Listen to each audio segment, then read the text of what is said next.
I know it's here somewhere. Finally. Oh, it's time for the doctor.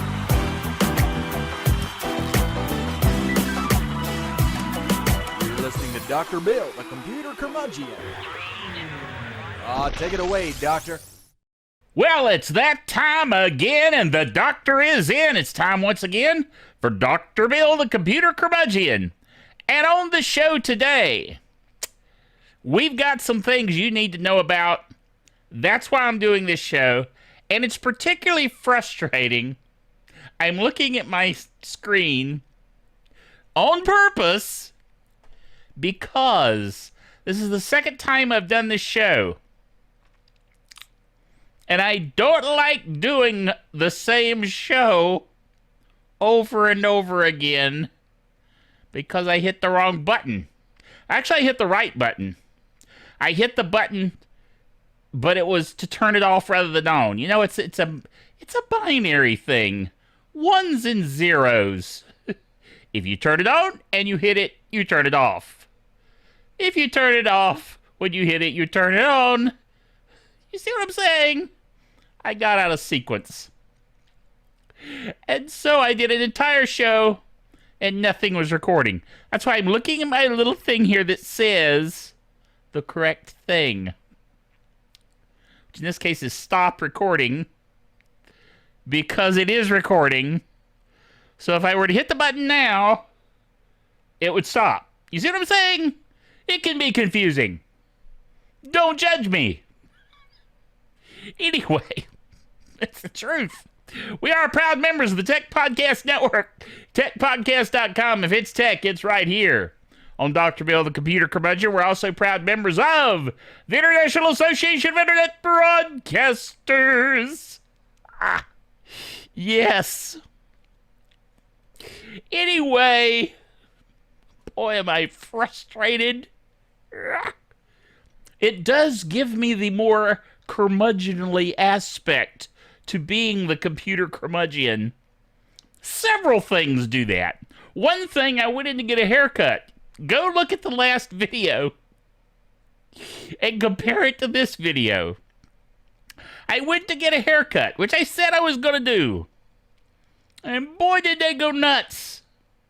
They trimmed my beard more than it's ever been trimmed. And my hair, they cut it all off. I mean, I still have hair, don't get me wrong. But, sigh, they really whacked it. And that's the thing, the lady's attitude. When she was cutting my hair was like, whatever.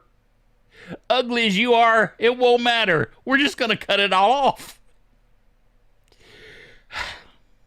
It's humbling. You know what I'm saying? Anyway, it's the truth. She was like, I got better things to do while she's chomping her gum.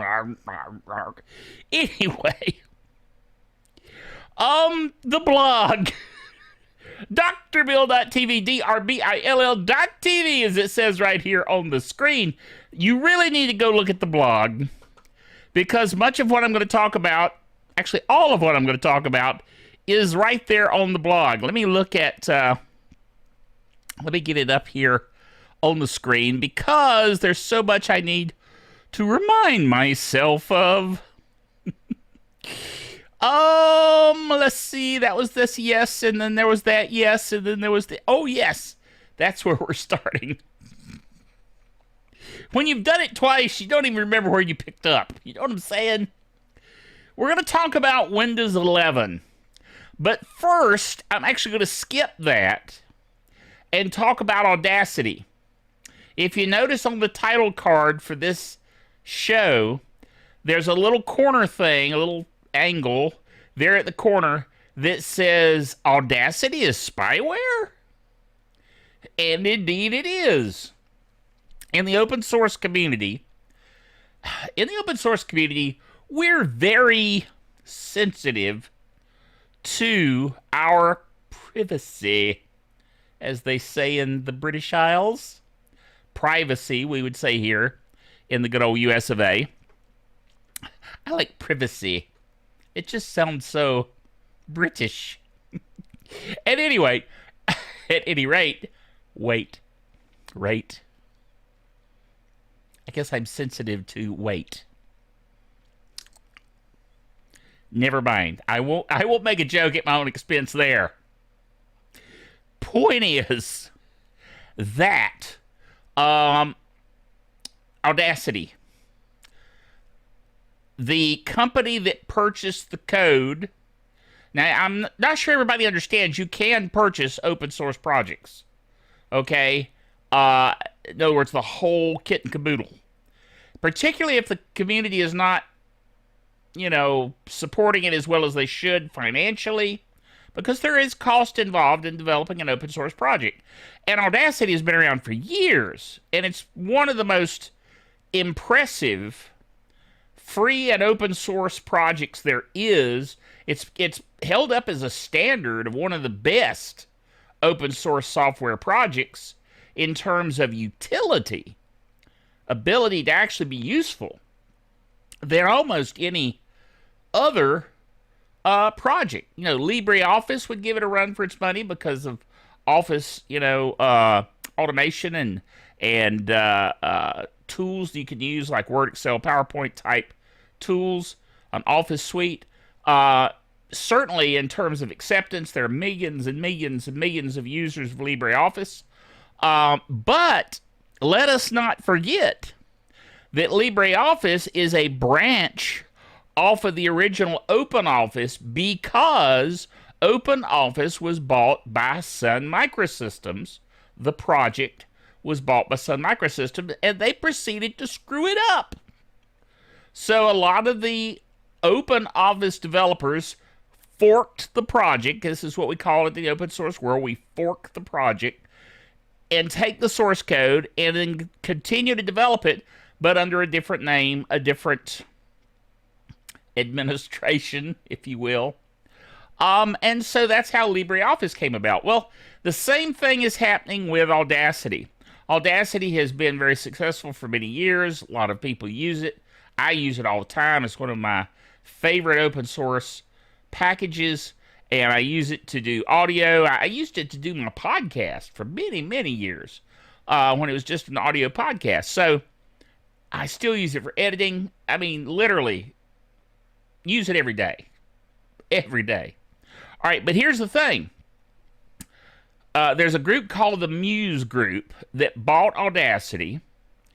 They said, oh, we're going to honor open source, and we're going to be so good to Audacity, and we're going to take care of it, and don't worry about us. We're not greedy corporate evil dudes, and we understand open source. Then they proceed in like a month or so's time to completely screw up all that and have engendered bad will in the open source community. Why? Because they made the software phone home. Now, that's a term we like to use to say that the software will send information back to the servers of the Muse Group as to who the user is, what their IP address is, and what they're doing with the software. And they're doing it at such a level that they're being required by the current legal standards that exist in terms of tracking young people, children under, say, the age of 13, which, was a big debacle on YouTube. YouTube had to make their creators say whether a video was for children or for adults for that very reason.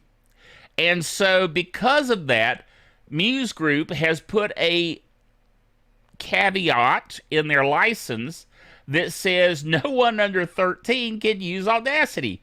Audacity is used to record and manipulate audio. Nothing could be, quote, safer for kids in that sense, but it's their phone home issue that's causing the problem. That's just one of many issues with the whole phone home thing. So the open source community has said, you people are evil. And the open source community, as you know, as a member of the open source community, you know that I am quick to say Microsoft is evil. Google is evil. You know what I'm saying? We tend to jump on things like a chicken on a bug to be a good country boy. You know what I'm saying? So, we, the open source community, have taken it upon ourselves to fork Audacity. And even that has become controversial because the guy who forked it decided to call it Tenacity, which I actually think is a cute twist on the name. Okay. But he didn't put it to a vote in the open source community. He just said it's going to be called Tenacity. So now he's being attacked. Don't you just love open source folk? Yeah, gotta love them. Anyway, more to come on that front. Eventually, everybody will settle on a fork that is solid, and there are all kinds of videos out there. What's gonna happen, and what are we gonna do, and ranting and gnashing of teeth and all this kind of stuff. Don't worry about it. Somebody's gonna fork it. It's gonna be fine. In the meantime, there are people putting out videos that say, well, you know, if you don't want to have your information sent, and you don't want it phoned home to the Muse group, all you got to do is unplug from the internet when you use Audacity. Well, see, there's a problem with that. You could sandbox it. You could unplug your Ethernet cable and do your audio manipulation. But as soon as you plug the internet cable back in and are connected to the internet and bring up Audacity, Audacity is going to send the information out anyway. In other words, they have a delayed transmission built into the code. So even if you sandbox yourself, they're determined to get that information.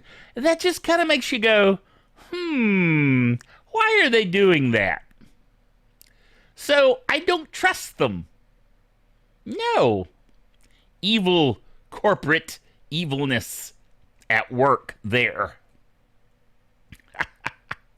Anyway, you got to keep your sense of humor about these things. Know what I'm saying? So that's Audacity. Now, there are other things that I want to talk about. Matter of fact, wow, I'm going to take the whole next show talking about what I found out since I started using Pi-hole. And, you know, I know that sounds odd, but it is an awesome piece of software that I really like. Helps keep you secure and private in your own internal network.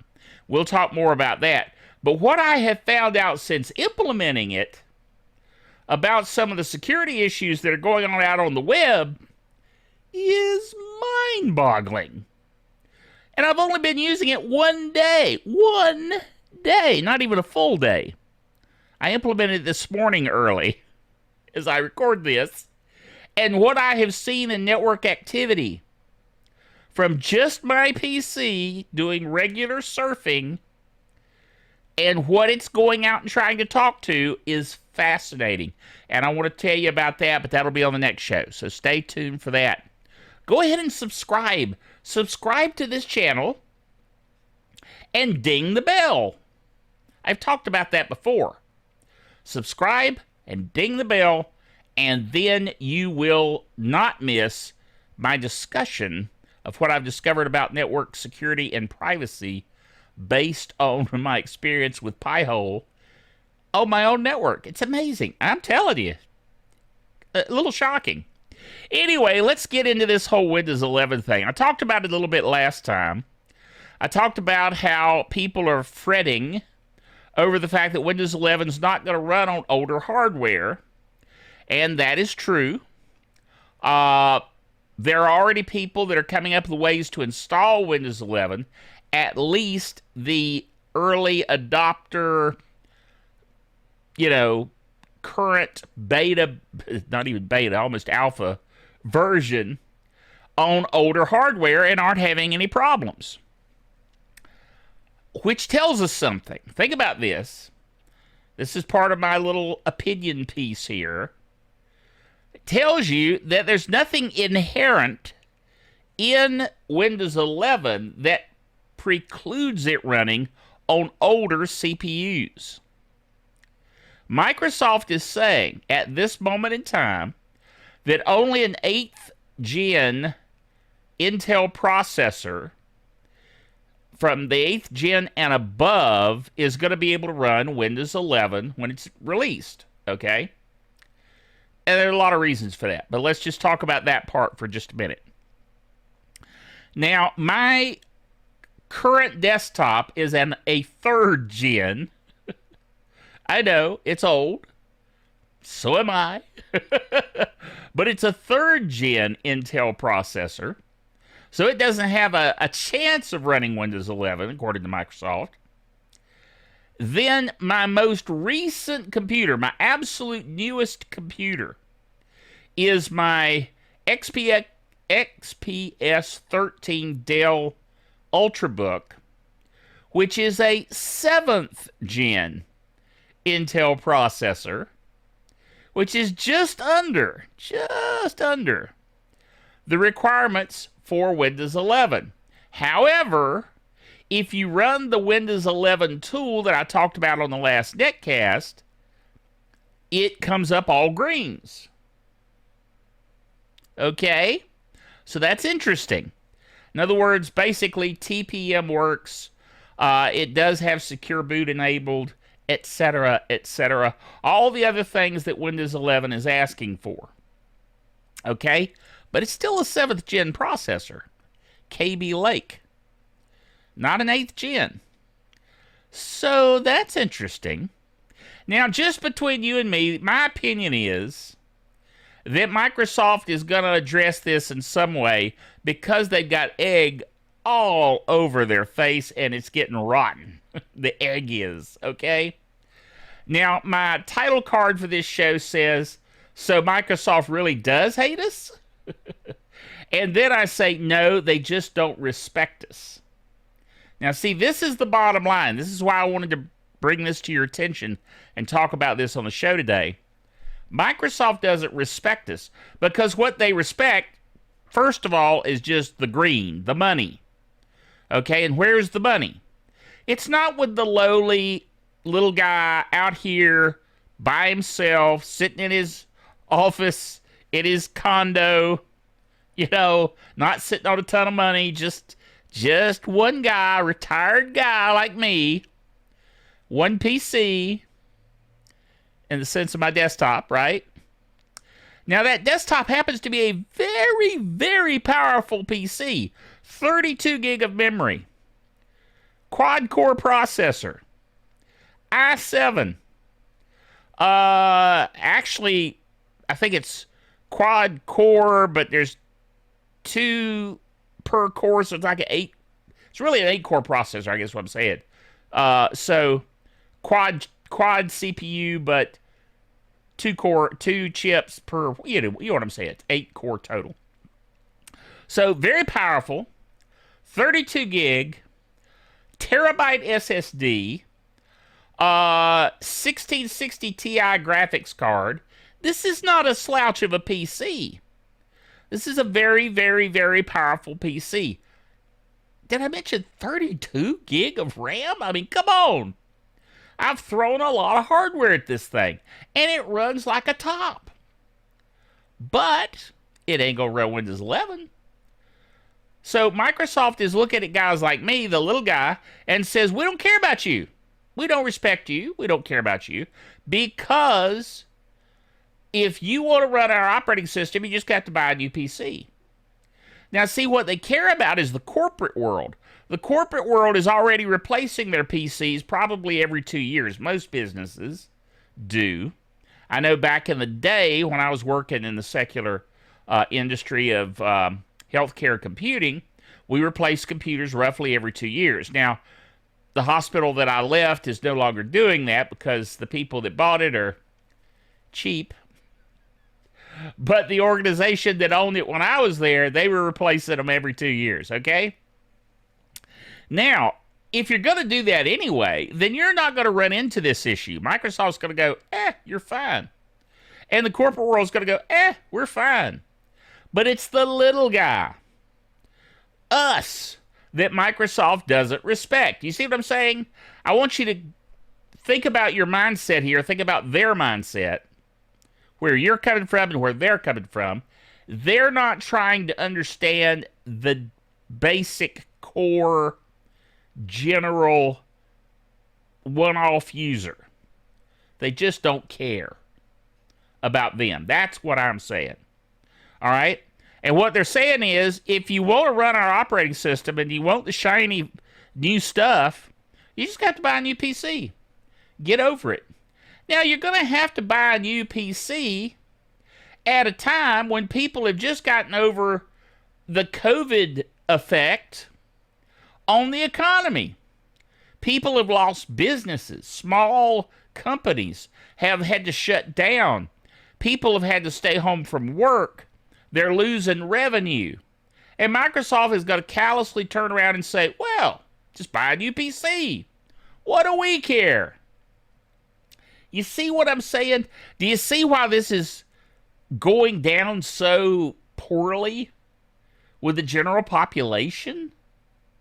Microsoft, come on, understand where people are at. Okay? Now, of course, I'm eventually going to upgrade. Of course, I'm eventually going to buy a new PC, no question. But to be forced into it in order to run your software, it's just callous. That's all I'm saying. Now, I posted a video on the blog, DrBillTV Blog, where the guy, his title card says, "From the heart I say, no, we're not sorry." And they've got a picture of the spokesman for Microsoft talking during the June 24th rollout of, Windows 11. So, this is the attitude that Microsoft seems to be portraying. Now, he really didn't say that, obviously. But Microsoft has not done a good job of trying to backpedal and fix this. They could have been so much more sensitive to the little guy users out there. You know what I'm saying? Told them, look, okay, Windows 10 is going to run and be secure until 2025. That gives you several years to plan on upgrading your hardware, which you probably should do anyway. They could have just gently rolled it out. Or they could have said, we're going to come up with a way that you could opt out of the TPM portion or click on a button that will allow it to, so to speak, dumb it down so that you can run Windows 11 and get most of the benefits, but maybe not these other things we built into it. Something like that. Meeting people halfway, I guess is what I'm saying. But no, they just said, buy a new PC. We don't care. See what I'm saying? Anyway, I wanted to bring all that out because Microsoft is evil. I told you that. All right, the other thing I want to mention is, for all you cord cutters out there before we leave the air, so to speak, and that is NextGenTV has come to Charlotte, North Carolina. Now, that's a whole other ball of wax that I could talk about for several minutes, and I don't want to get into it in great detail, but basically NextGenTV is the ATSC 3.0 standard. We're currently running digital TV at ATSC 1.0 standard, so this is jumping a whole version to 3.0. But NextGenTV is going to be 4K. It's going to be 5.1 surround sound. It's going to be amazing. It's going to reach out further when they go full power. There's even a chance that I would be able to get the Charlotte stations that have gone NTSC 3.0 next gen myself here in High Point, because I'm only 75 miles away, but they're not at full power. If they were at full power, I might be able to actually get them. That's how good it's going to be in terms of improving reception. Okay? And it's going to also eliminate this whole, well, not eliminate, but it's going to greatly diminish this whole deal of you barely can get a digital station, and so it's kind of flaking out, pixelating. It's going to really, really help in that regard, okay? I mean, it's a real generational change for TV. And they have started in Charlotte. The stations in Charlotte include WAXN TV, WSOC TV, which is ABC, WJZY TV, which is Fox, WBTV, which is CBS, and WCNC TV, which is NBC. These are the stations, the channels, that are right now running NextGenTV, but at low power, okay? So that's exciting that Charlotte got that. It's kind of frustrating to me because I'm in High Point, not Charlotte, and I certainly don't want to move to Charlotte. Too big of a city for me. But the point is, they got Lowcast, which I really am looking forward to getting in our area, and now they've also got NextGenTV. I wish we had it up our way. But at any rate, if you're in the Charlotte area, check it out. Now, the thing is, you got to have a special receiver for NextGenTV. It's not going to just work with your current TV set. And there aren't really many TV sets that have the NextGen receiver built into them. You can buy a NextGen receiver off Amazon for around $350. But there's a better way to go, and that's the Silicon Dust 4-tuner DVR with NextGenTV built into it. That's only $199. I say only, but it's $199, and you get the DVR with 4 tuners. You get the capability to run it under Plex because the Silicon Dust brand integrates directly into Plex without any tweaking or any special effort. And it has the NextGen tuner built into it. So for $199, by comparison with the standalone unit for $350, that's a great deal, okay? And if I were in that area, I would be getting it. But it makes no sense for me to try to get it now and just hope that I can receive it over my local antenna here, even though I've done a lot of work on the antenna here at the condo. But there's really not much chance it'll reach 75 miles with it turned on low power. So I'm not going to bite the bullet and do it now, which my wife is pretty happy. At least you've got enough sense not to go out and buy $200 worth of equipment on the off chance, that you get a Charlotte station. Tempting, but no. So, there you go. Now, I want to also mention PIA, Private Internet Access. If you're looking for a VPN, we're talking about security. We're talking about things calling and phoning home.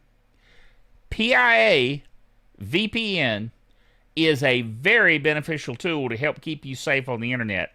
And they've got a great deal right now, a super deal. If you click on DrBillTV/VPN, you will see that amazing deal for PIA, Private Internet Access. It is the VPN that I use personally. So I would encourage you to check that out. And I did want to mention that to you. The other thing that I wanted to mention very quickly, we'll talk more about it later, is Linode. Linode will cut your cloud bills in half. If you want to go to drbill.tv/Linode, then you can check that out. And there's a $100 credit if you'll try Linode for free. Okay, so that's a great deal as well. 2 great deals that I wanted to share with you on today's program. And if you held here to the very end, bless your darling heart. Subscribe to the channel, ding the bell, so that you'll be notified about future episodes of the Dr. Bill the Computer Curmudgeon Show, okay? All right, that'll do it for this show. Remember, until next time, the doctor is out of here.